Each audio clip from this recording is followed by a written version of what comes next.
Arnaud est de retour. Arnaud est de retour, ouais. Et Jed et Ibrahima Salah seront aussi compétitifs pour ce match. Pour Amari, il y a une durée. Non, pour Amari, on refera des examens en début de semaine et on avisera sur la durée de son indisponibilité. L'euro, c'est un virus? L'angine. Ah, c'est l'angine. Ouais. Bruno, t'es prévoyant, on va dire, mercredi, en disant que ça va être certainement autre chose demain face à lui, qui confirme Oui. ça va être une autre adversité. Là. Oui, je pense que c'est une des meilleures équipes de notre championnat en termes de jeu. Ils ne le concrétisent pas tout le temps en termes d'efficacité, mais en tout cas dans ce qu'ils proposent, dans leurs principes, dans leur animation, j'aime beaucoup ce qu'ils font, j'aime beaucoup ce que leur coach arrive à faire avec cette équipe. Vous avez déjà dit plusieurs fois que le championnat est encore long, il faut Oui. pas forcément trop se focaliser sur le classement. Est-ce que malgré tout ça ressemble à un potentiel tournant contre un vrai concurrent pour l'Europe Non, je maintiens qu'il va se passer beaucoup de choses encore sur les 17 matchs qui restent, c'est bien ça? Parce que ça va être long, ça va être intense, et il va y avoir des indisponibilités, des joueurs absents, des équipes qui vont souffrir, d'autres qui auront des meilleures périodes. Donc ce sera la régularité qui permettra d'être en haut du tableau. Donc quoi qu'il arrive demain, rien ne sera acquis ni dans un sens ni dans l'autre. Mais même si on avait le bonheur de prendre les 3 points demain, c'est pas pour ça que la saison serait terminée pour Lille et qu'il n'y aurait pas de possibilité de revenir dans la course à l'Europe. Vous les mettez quand même à 8 points en cas de victoire, Oui. c'est pas négligeable quand même. Non mais tout va très vite. Tout va très vite. Il suffit de regarder les courbes du classement avant la trêve de la Coupe du Monde. À un moment donné, on avait 8 points de retard sur Marseille et puis on est revenu sur eux. Donc après, c'est eux qui ont repris le dessus sur nous. Voilà, donc il se passera beaucoup de choses encore. Spence, il est prêt à démarrer un match ou... Je pense qu'il est prêt, mais on verra demain ce qu'on décide. Son profil, c'est quoi ça? C'est un garçon qui a beaucoup de qualités athlétiques, de vitesse, d'efforts à très haute intensité, très bonne frappe de balle et un jeu aérien assez intéressant pour un latéral parce qu'il a une taille assez importante. Donc, voilà. Après, c'est un jeune joueur qui doit encore améliorer certaines choses.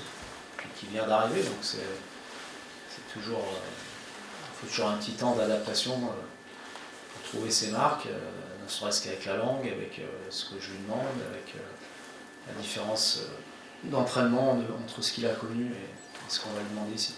Est-ce que c'était mutuellement avec Joe Rodon, l'un et l'autre Ouais, pas que Joe, Biggie parle très bien anglais, Degan parle très bien anglais, Amari parle très bien anglais, on a beaucoup de joueurs qui parlent très bien anglais, j'en oublie certains.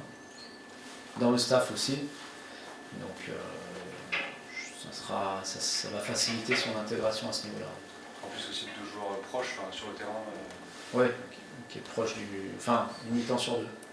Parce que l'autre mi-temps, à moins qu'on le fasse changer. Lors du match aller contre Lille, c'est sans doute le match où vous êtes le plus fait bouger de la saison. Est-ce que, en termes de préparation pour le match retour, ça implique d'essayer d'être encore plus au fait tactiquement de ce que... Oui, ça c'est surtout par rapport à moi, parce que je pense que ce soir-là, peut-être j'ai pas fait tous les bons choix aussi, ce qui a facilité la tâche de Lille, donc c'est surtout en remise en question personnelle avec mon staff, pour la manière d'aborder ce match différemment de ce qu'on avait fait là-bas, tactiquement parlant. Après, il y a eu d'autres choses aussi, parce qu'on a fait une entame de match plutôt correcte, pendant 20-25 minutes. Et puis on s'est fragilisé sur un peu comme d'habitude, quelques pertes de balles qui n'auraient pas dû nous fragiliser autant. J'ai l'impression que vos matchs dépendent beaucoup de vos entames quand ils sont bonnes derrière tout déroule, et à l'inverse, ça peut complètement faire perdre pied à l'équipe quand ça se passe moins bien. Je trouve qu'on avait quand même, sur la première partie de saison, on a montré davantage de caractère, parce que certains matchs, on les a maîtrisés, d'autres, on avait eu des moments difficiles en étant menés, on avait réussi à revenir, à gagner. Et là, et notamment sur nos 3 derniers matchs à l'extérieur en championnat, on a l'impression que la moindre petite erreur nous fragilise, et en plus à chaque fois on la paye cash, parce qu'il y a d'autres équipes qui font des erreurs et qui aussi ne sont pas forcément sanctionnées comme nous. Voilà, donc c'est un déclic mental qu'on doit avoir, mais c'est surtout quand on est à l'extérieur, et là demain on sera à domicile, donc il n'y a pas de raison d'être inquiet, et on doit surfer sur notre série à domicile, sur la confiance qu'on a, sur le jeu qu'on affiche, dans le contenu aussi, parce qu'il y a quand même des très bonnes choses dans le contenu aussi, et je pense que ça sera un gros match intéressant à jouer et à voir pour vous et pour les spectateurs. Comment tu expliques justement cette forme extraordinaire à domicile? Il y a plusieurs joueurs qui évoquaient le public. Non, mais est-ce que le stade joue finalement parce Oui, sûrement, mais pas que, parce que le terrain a les mêmes dimensions, et on joue toujours à 11 contre 11. Hein. Donc j'ai jamais vu un supporter marquer un but ou faire marquer un but, c'est pas arrivé encore. Donc, non, voilà, bon, si j'avais l'explication, ce serait plus simple. On cherche, mais bon, encore une fois, pour demain, c'est pas d'actualité puisqu'on est chez nous. Donc ça ne sera pas en tout cas une explication ou une excuse valable quoi qu'il arrive. Donc à nous de bien nous préparer, de faire un très bon match. Moi j'aime bien ces matchs parce que c'est une équipe qui joue. Et j'aime bien quand on assiste à un match entre 2 équipes qui ont envie de jouer, qui ont envie de marquer des buts et qui proposent des choses qui permettent aux gens de venir au stade et d'aimer le football. C'est une équipe qui joue et qui va vite en transition. Oui, ils ont les deux, ils sont capables d'avoir les deux, Ouais. d'avoir des phases de possession et des phases de transition avec des joueurs qui sont rapides, donc c'est une bonne équipe. sur les transitions, vous avez parfois été mis en difficulté justement. Est-ce que le retour de Baptiste va vous aider, qui est un joueur qui a une bonne lecture, en tout cas qui est capable peut-être de casser ses... Oui, ça peut l'être, mais c'est un problème aussi d'attention collective, c'est-à-dire que les joueurs qui ne sont pas concernés par nos attaques doivent déjà être eux, en prévention d'une perte de balle éventuelle pour savoir où ils doivent se placer et comment on peut justement s'empêcher de subir une transition. Il y a plusieurs façons de s'en empêcher. Désiré vient d'enchaîner 4 titularisations. Pourquoi maintenant? Qu'est-ce qui fait que là, ça y est, il franchit le cap? Non, mais parce que il a eu un petit coup d'arrêt avec sa blessure suite à sa convocation en équipe de France. Mais c'est un joueur en qui j'ai énormément confiance. Enfin tous, on a tous énormément confiance en lui, y compris lui, et c'est une qualité. Il est à l'écoute, il est capable de corriger les défauts qu'il peut afficher. Donc ça montre aussi une certaine forme d'intelligence et de maturité malgré son âge. Je vois les entraînements, et comme je vous l'ai déjà dit, pour moi il n'y a pas de statut d'âge ou de je ne sais quoi. Si le joueur me convainc que c'est lui qui doit jouer pour que l'équipe soit meilleure, qu'il ait 17 ans ou 38 ans ou 40 ans, c'est lui qui joue. Il a une faculté d'adaptation qui est quand même assez exceptionnelle. Il a joué des matchs à droite, à gauche, dans l'axe, parce que deuxième attaquant, parfois au milieu, il est partout. Oui, parce qu'il est intelligent. Il est intelligent dans son jeu, et puis il a aussi des qualités athlétiques assez hors normes, parce qu'il est capable à la fois de courir longtemps et de répéter des efforts à très haute intensité. C'est d'ailleurs un domaine dans lequel il doit s'améliorer, parce que je dis souvent, il devrait pas tout le temps courir, et ça lui permettrait d'être encore plus efficace. Il y a des périodes, il y a des moments dans le match où il est utile de faire un appel si le gars qui a le ballon n'a aucune chance de pouvoir vous le donner.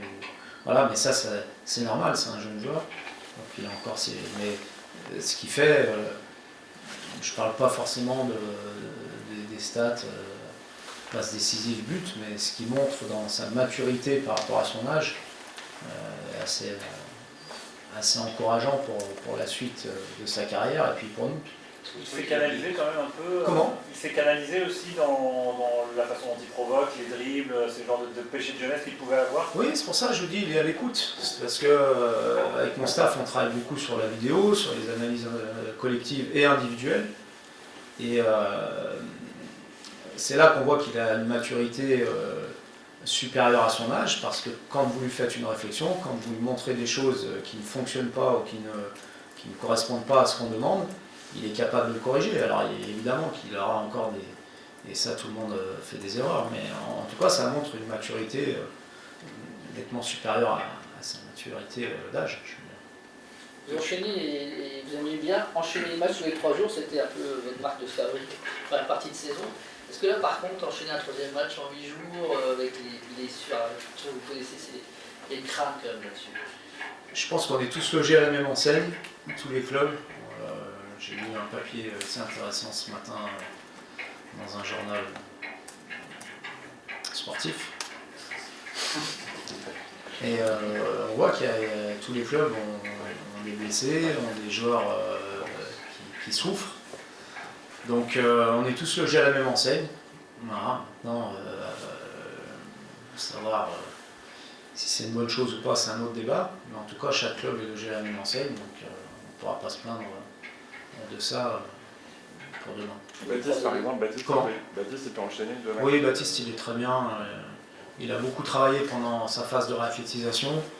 C'est un garçon qui aime faire les efforts, qui a du coffre énormément. Donc je pense que plus il va jouer, et mieux il va se sentir. Depuis qu'il a quitté Rennes pour Lille, Benjamin André n'a jamais perdu avec Lille face au Stade Rennais. Est-ce que tu peux nous parler de ce joueur ? C'est peut-être un des joueurs sous-cotés du championnat. Ouais. C'est très important à chaque fois dans les clubs. Moi j'aime beaucoup ce joueur parce que d'abord c'est un très bon joueur. À son poste, c'est très utile. Et puis c'est un leader, c'est un gagneur, c'est un garçon qui dégage beaucoup de leadership et de charisme sur le terrain. Et c'est important dans une équipe, il a beaucoup d'expérience. Donc voilà, j'espère évidemment on fera mentir ses stats. En parlant de caractère, est-ce que Joey est en train d'amener son caractère justement, il affirme une personnalité qui n'avait pas forcément la début de saison. Oui, Joe il a une personnalité, j'allais dire, très britannique, et ça fait du bien. Voilà, il a eu des moments difficiles aussi, parce que j'ai pas été très tendre avec lui. Hein. Il y a eu des moments où il n'a pas joué, où il était sur le banc, mais il n'a pas lâché, il a continué à s'entraîner avec un état d'esprit exemplaire et exceptionnel. Même si sûrement qu'il avait beaucoup de frustration intérieurement. Et c'est un garçon qui est agréable à entraîner, parce que voilà, il travaille, il ne se pose pas trop de questions, et pour un entraîneur, d'avoir un garçon comme ça, c'est vraiment un privilège. Qu'est-ce que tu entends par personnalité très britannique, pardon, excuse-moi. Ils aiment le sport, ils aiment le foot, et ils s'entraînent, qu'ils soient titulaires, qu'ils soient remplaçants, qu'ils soient suspendus, quelle que soit sa situation personnelle, il est à 200% à chaque entraînement. Dans le travail et dans l'état d'esprit, pour parler avec les autres. Et avec nous, le staff, il a une relation qui ne varie pas, suivant qu'il soit titulaire indiscutable ou pas. Et ça, c'est très très appréciable. C'est une mentalité, cette mentalité-là que tu espères retrouver chez Mohamed, notamment qui patine un petit peu de ça.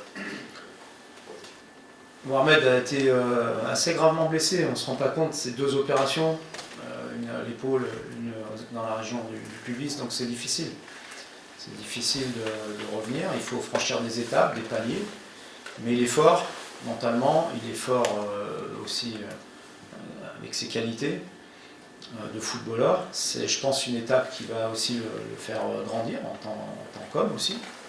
Et pour lui, je suis très confiant aussi, parce que c'est un garçon que j'apprécie d'abord et qui a montré l'année dernière beaucoup de qualités. Après, voilà, il a été freiné par 2 blessures assez importantes. Il faut un peu de temps et il faut savoir l'accepter, savoir aussi assumer, mais il a un très bon comportement, il s'entraîne bien Et il va revenir très vite. Et avec tous les matchs qu'on a, il y aura des opportunités pour les uns et les autres.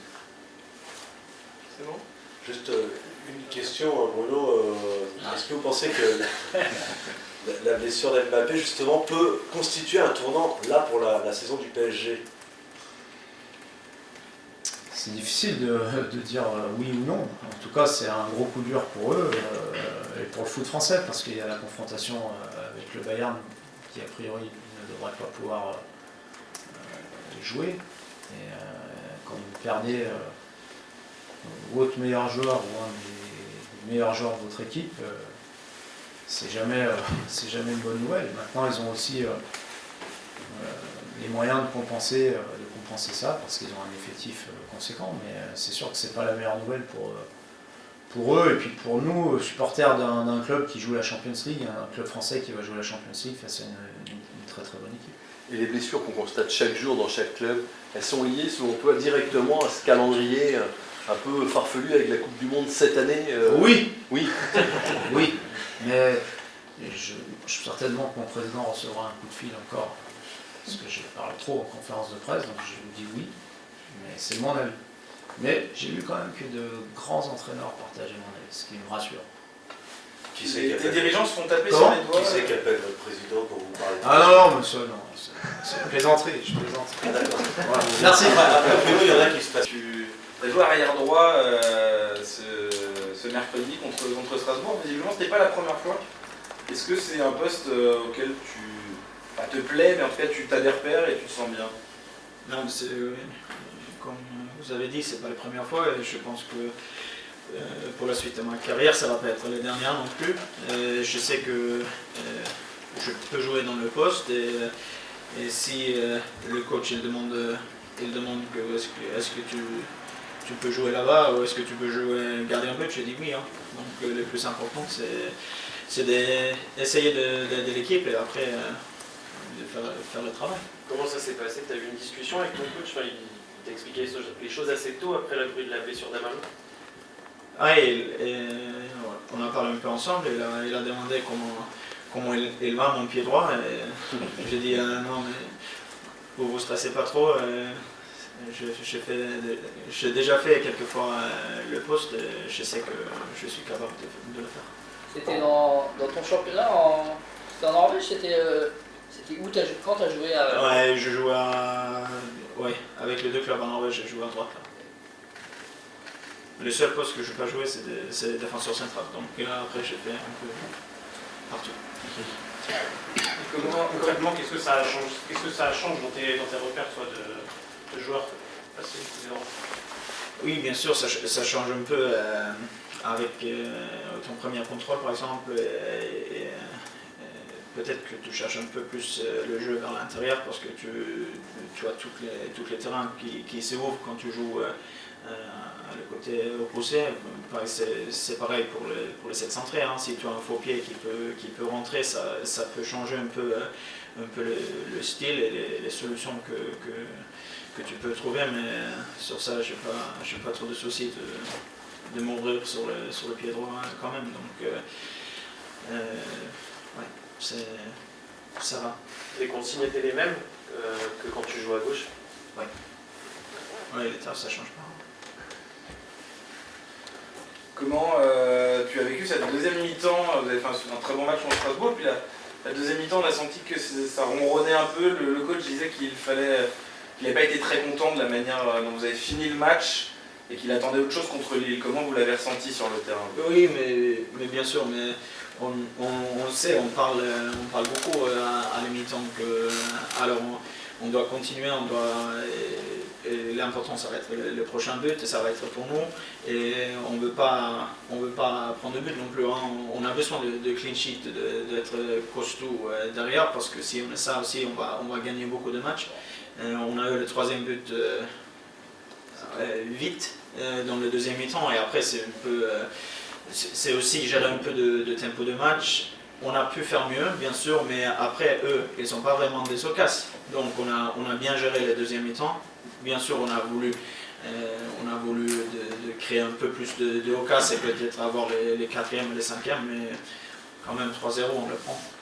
Vous vous avez bossé sur 10 victoires d'affilée en Ligue 1 à domicile. Est-ce que tu as déjà vécu une carrière comme ça, enfin une carrière comme ça, une période comme ça dans ta carrière à domicile et comment tu l'expliques? Vous êtes porté par un élan à domicile Je ne sais pas si j'ai fait une série assez costaud à domicile avant, mais ce qui est sûr, c'est que on est bien ici, on aime bien jouer avec l'ambiance, les supporters et tout qui est derrière nous. Bien sûr que ça nous aide. On a trouvé une très très bonne route à domicile et après on va trouver aussi de solutions en extérieur. Je suis sûr que ça va se faire. Mais oui, bien sûr, on se plaît bien ici et j'espère que ça va continuer samedi. Et quand vous rentrez sur le terrain ici, vous vous sentez plus puissant, plus sûr de vous? Qu'est-ce que vous ressentez? Non, mais c'est ça, c'est comme le coach il a dit, hein, si on a eu la solution pour pourquoi c'est comme ça, on a l'utilisé à l'extérieur aussi. Donc je n'ai pas vraiment les solutions à dire, mais on se sent bien. Ça, c'est le seul truc que je peux dire. Il y a beaucoup de blessés depuis la fin de la Coupe du Monde. Comment tu as vécu, toi, la trêve, la préparation physique? Est-ce que tu te sens fatigué aujourd'hui? Tu n'es évidemment pas blessé, mais est-ce que c'est une première et c'est très particulier? Non, mais je pense que c'est une expérience qui est nouveau pour tout le monde, hein, d'avoir une Coupe du Monde au milieu. Et pour eux qui ne participent pas, c'est une coupure et ça va relancer le travail athlétique au milieu de saison. Et après, ça va beaucoup enchaîner. Mais maintenant, ça, c'est commencé. On ne peut pas les changer pour le moment et on ne peut rien faire avec. Donc, il faut juste travailler et faire tout qu'on peut pour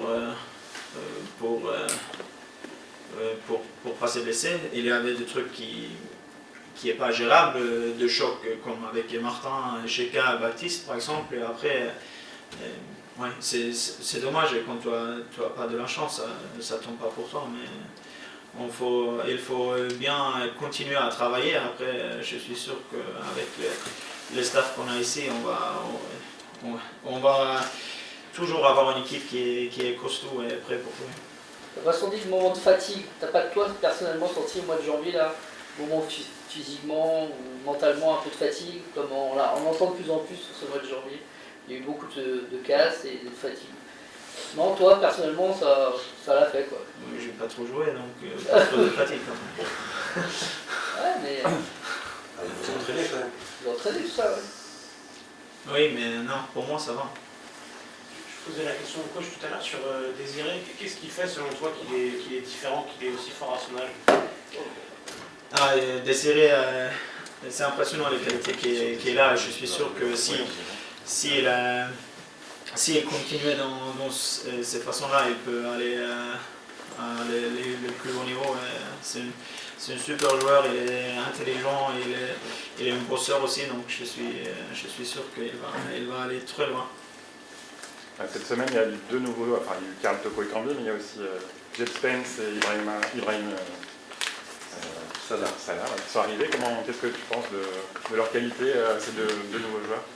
Oui, je pense que Karl il a déjà montré à Lyon qu'est-ce qu'il est capable de faire. On sait qu'est-ce qu'il va ramener. Il a beaucoup d'expérience que je pense aussi va donner quelque chose à l'équipe.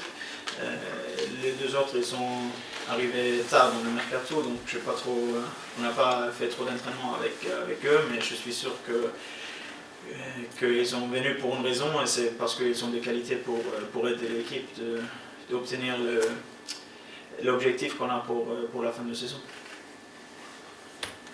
C'est bon? Merci bien. Merci.